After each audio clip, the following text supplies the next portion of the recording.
Hey, what's good with the YouTube? This is your boy Rojo, and this is the Rojo Room, man. Today we're going to talk about San Quentin death row, man. The time that gentleman from down south killed another gentleman from down south.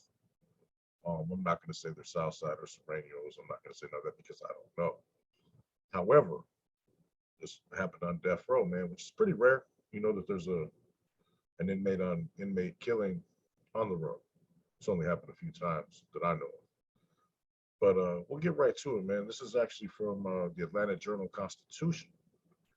And it says a Hispanic gang member who was condemned in 2010 for murdering a 14-year-old black girl because of her race was stabbed to death Friday at San Quentin State Prison, where he is serving a death sentence and 7 consecutive life sentences. Jonathan Fajardo, 30, was stabbed in the neck and chest with a homemade weapon while in the recreation yard just before 10 a.m. California corrections officials said he was pronounced dead about 40 minutes later. Another death row inmate, Luis Rodriguez, 34, has been identified as the suspect in Fajardo's slaying. Corrections officials said Rodriguez was initially processed into San Quentin in August of 2008 to serve a life sentence with the possibility of parole for first-degree murder. He was sentenced to death in September of 2015 for 2 counts of first-degree murder with special circumstances, authorities said. NBC Los Angeles reported that Rodriguez was convicted of killing 2 gang rivals with an AK-47. The Los Angeles Times reported that investigators are trying to determine a motive for Fajardo's stabbing and how Rodriguez was able to obtain or make the weapon used. Fajardo was a member of the 204th Street Gang, a Hispanic gang that intimidated and attacked black residents in the Harbor Gateway area of Los Angeles, the Times reported. Testimony at his 2010 trial showed that on December 15th of 2006, he walked up to a group of black people hanging out in a driveway and opened fire. The shooting, which NBC Los Angeles said took place in broad daylight, killed Cheryl Green, 14, and wounded 3 other people. Fajardo was also convicted of participating in the murder of Christopher Ash, a 21-year-old fellow gang member suspected of talking to police about Green's murder. Ash was found with his throat slit and more than 60 stab wounds on the side of a road 2 weeks after Green was shot to death, the Times reported. Green's slaying further exacerbated racial tensions in the area and led to weeks of pleas for peace between Black and Latino residents, NBC Los Angeles reported. One person vowing to end the violence included former FBI Director Robert Mueller, who is currently investigating Russian interference in the 2016 presidential election. The Times reported that Mueller joined then Mayor Antonio Villaraigosa and then Police Chief William Bratton at a news conference at Harbor Gateway. Correction officials said that Fajardo's slaying, the first on California's death row in more than 20 years, is being investigated as a homicide by the prison's investigative services unit. The Marin County District Attorney's Office and the Office of Inspector General were also notified of the incident. San Quentin, which is California's oldest prison, opened in 1852, according to a news release. It houses 4,400 people and employs 1,870.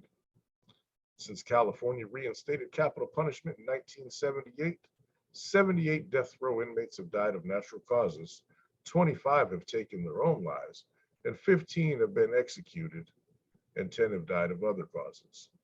A total of 742 people currently sit on California's death row. Well, that's an interesting article, and I wanted to read it because, like I said, I knew that it was rare that on death row, people actually get taken out by other inmates. You know what I mean? Natural causes and taking one's own self out of the game are the way you're most likely to meet your demise on death row in California, because although California does still currently have that penalty, they very, very seldomly use it. You know what I mean? It's very rarely implemented. So yeah, I find it weird that it was the two gentlemen from down south, man. Both of them, you know, seemingly by their charges would be considered solid. Um, the 14-year-old one's hard to digest, but if it wasn't intentional, whoop de whoop, it may not be looked at disfavorably because things happen during combat and conflict that can't necessarily be controlled. Um, is it cool? Not whatsoever.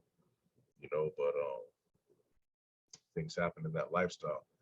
And there's a good example right there, man, of what we try to talk about, man. And that lifestyle is dangerous. Things could happen. You know, if a little girl wouldn't have been hit, that dude might have a release date one day. You know what I mean? And now he's dead, but we don't know the reasons behind that. It could be personal, political, who knows? You know what I mean? But hey, being in that lifestyle, man, bullet, man, it can go where you send it, man, but it can also, hey, none of us are Chris Kyle, man. Nobody's like professional, sniper. There's people that are good shots, don't get me wrong, but sometimes things happen. You know, you're involved in a moving battle of sorts where you have to run and shoot. And things hit things and go through walls. And man, who knows, man? But nevertheless, man, it's a horrible case. It's a shame that had to happen. And that's the consequence you can face, man. You can be out there handling your business with the op, and innocent person to man. Unfortunately, that could happen. So you got to think about these things, man. Remember, you got kids and sisters, nephews, nieces, and stuff like that, man. You got to remember, man, if you're out there putting in that type of work, which you want that to happen to them, if you're going to be in that lifestyle, be professional. I don't advocate the lifestyle, but if you are, involve those that are involved, man.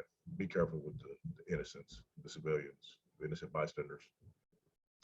And yeah, if not, hey, things like this might happen. This could be a result of that. Who knows? You never know. Prison's a dangerous place, and you won't have to worry about death row and somebody running a piece of metal up in you if you're not participating in that lifestyle, man. So, hey, this is your boy Rojo. This is just a quick one, man, for the Rojo Room, man. I thought I'd come at you guys one time. Maybe we'll go live tonight, play some music. You never know. You never know. Have a good day.